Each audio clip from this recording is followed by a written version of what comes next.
Okay.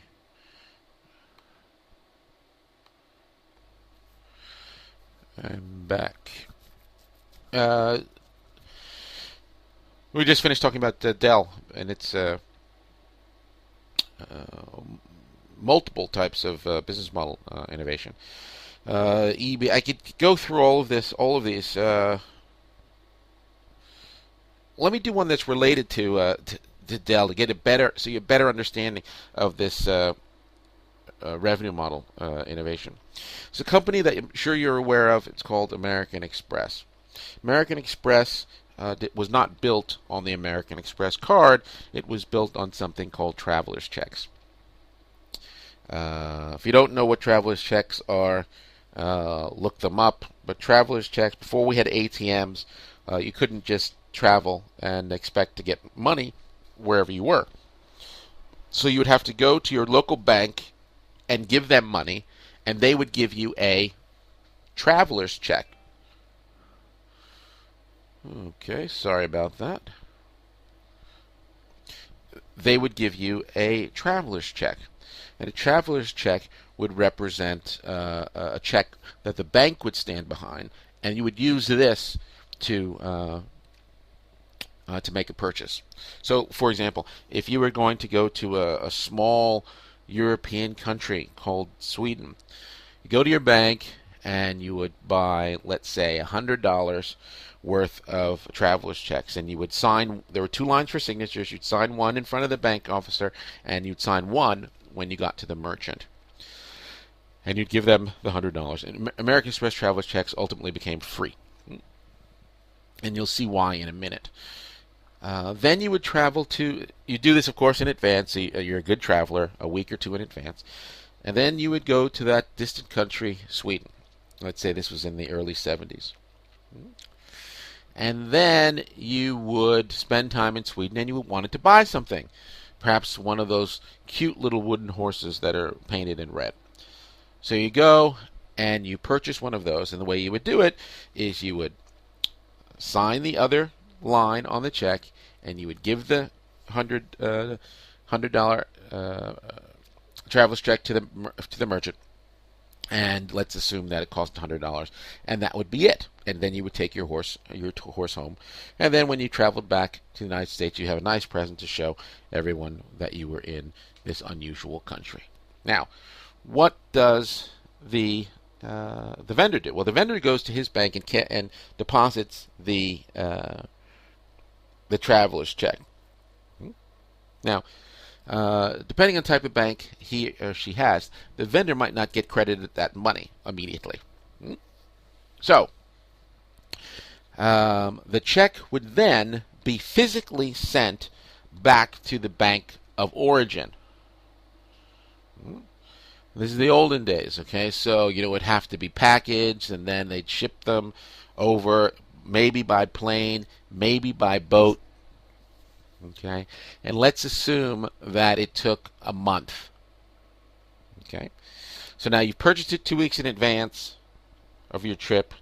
You stayed in Sweden for 2 weeks, so that's a month. You bought this horse on your last day, and now it takes another month for the merchant to get paid. So that's 2 months. So American Express has your money for 2 whole months before they actually have to pay the vendor. And of course, what did they do with the money in these 2 months? They, of course, invested that money and earned a rate of return. Very smart. That one little technique, okay, that one little technique built American Express. They had even a cooler trick. When I was in the early 70s, American Express had this very successful advertising campaign. The advertising campaign was one where they said you never know when you're going to need some extra money, so you should always buy a $25 or $50 Federal American Express traveler's check and keep it in your wallet for emergencies. Okay, so millions of people would have a American Express traveler's check in their wallet. Now, of course, for any of you who ever kept anything in your wallet, especially a piece of paper, for a long time, you know that after a few weeks, in fact, it starts to disintegrate and falls totally to pieces. So what has just happened? You just have given American Express $25 or $50, and what have you got in return? Nothing. Nothing. Now, they used to say in the olden days that the best business was a mailbox to which you sent money to. And this American Express traveler's checks scheme is pretty much that. Now, we could argue, and I would argue, that you had peace of mind, that you exchanged the $25 or $50 for peace of mind that you actually had some emergency money. But if it dissolves and goes to nothing, that peace of mind also dissolves and goes to nothing as well. If you go to Disney World, okay, you can exchange dollars one for one and get Mickey money, different colored fake money with Disney characters on it. And you can use that to buy anything in at Disney World. So now you're leaving Disney World and you have a pocket full of this money left. So you're about to leave the door, and you say, I have this money. What am I going to do? You've bought all the games and gifts and balloons and food that you could possibly buy, and the kids want to keep some of that Disney money because it has Mickey on it. So you leave Disney World with a pocket full of Disney money. Now, as soon as you step out that door, you can't use that money anymore. So what did you just done? You've just given Disney money for nothing. Very interesting revenue models. Very interesting revenue models. Lego, what's the business model here? Lego these days are having Lego designs by customers, individual customers, and they're crowdsourcing as well designs. H&M, we talked about that pretty quickly in terms of their ability to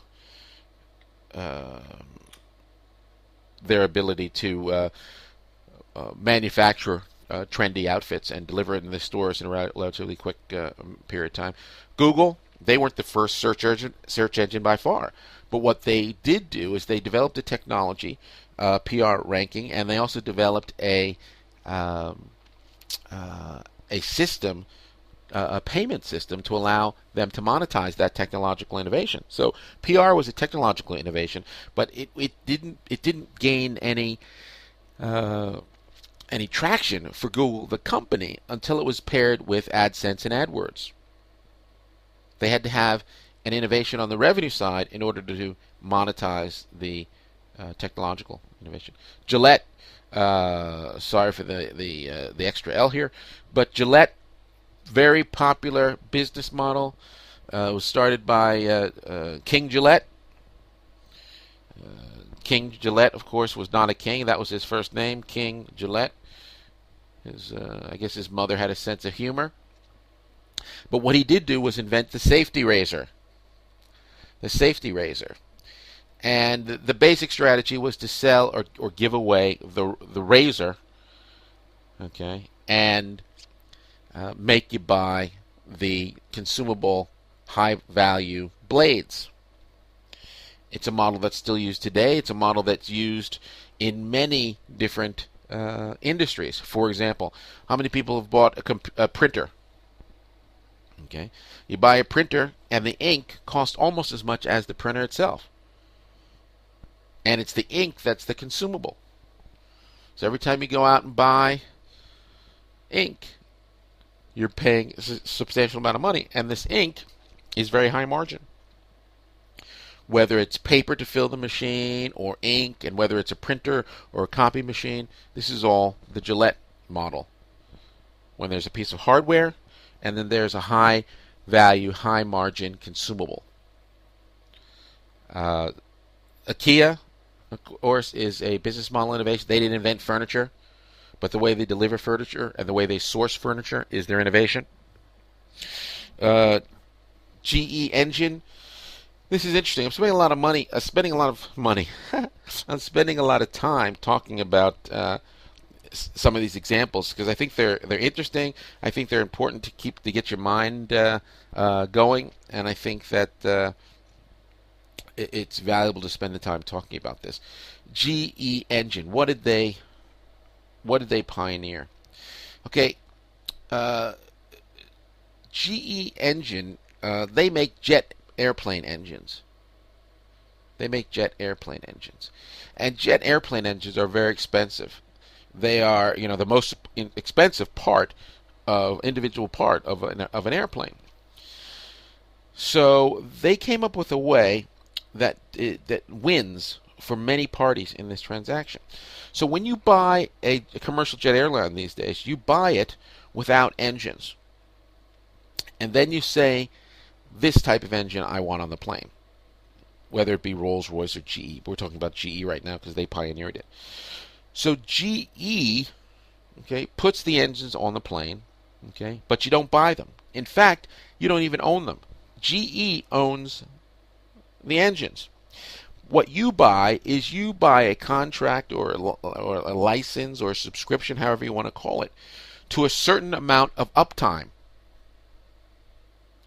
So what GE did is they converted a very high expensive, high capital intensive, high investment product like a jet engine, and they've turned it into a service. Because now you're not buying the engine, you're buying the service, being the uptime. And GE owns the engine, GE supports the engine, GE maintains the engine. So now, why is this a good idea? Because as I said, engines are the most expensive part. So now if I'm an airline, I can buy more planes at a lower cost. So that helps the airplane manufacturer. That helps the airline. Okay. Also, as an airline, now I've changed a fixed cost into a variable cost. So I can monitor and manage my revenue streams better. It should also help the consumer because it lowered the costs all around. And at the same time, GE Capital is one of the largest financiers of jet airplane purchases.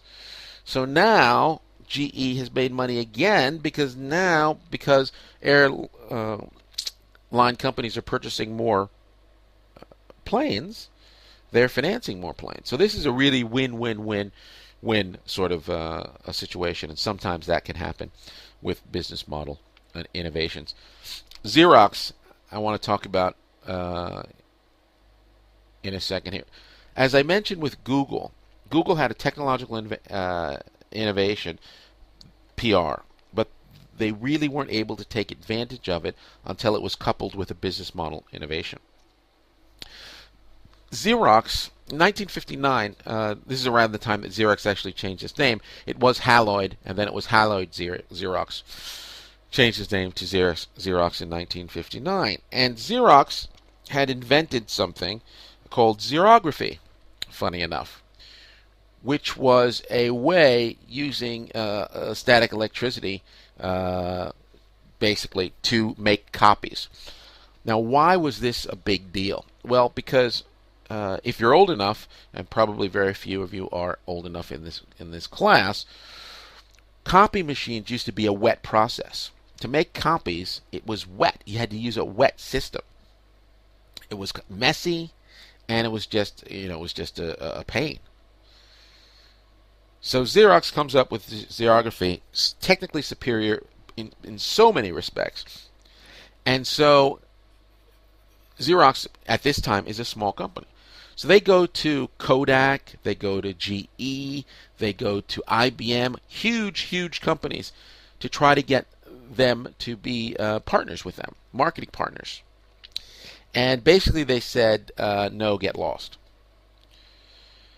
So Xerox realized that if it was going to get this invention into the marketplace, they were going to have to sell it themselves. So what they decided to do is not to sell printers at all, time is up already. Let me just finish this a little bit. They decided not to sell printers at all, but they decided rather to lease them. So let me tell you the rest of the story in the next video.